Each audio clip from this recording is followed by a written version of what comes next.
महाविकास आघाडीच्या सरकार विरोधामधील जोडेमारो आंदोलनाला प्रत्युत्तर देण्यासाठी भाजपकडून राज्यभरामध्ये आंदोलन करण्यात आलेलं आहे। मुंबई, सोलापूर, पुण्यासह अनेक ठिकाणी भाजपने आंदोलन केलंय। नागपुरामध्ये चंद्रशेखर बावनकुळेंच्या नेतृत्वात आंदोलन करण्यात आलं।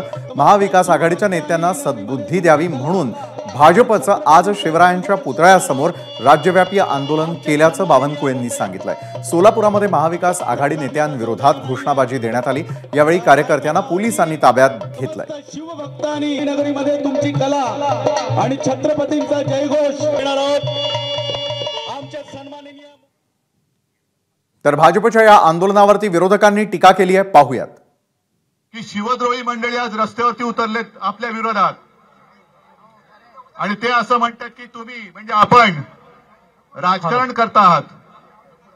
मी म्हणेन ते करतायत ते राजकारण नाही तर ते गजकरण आहे।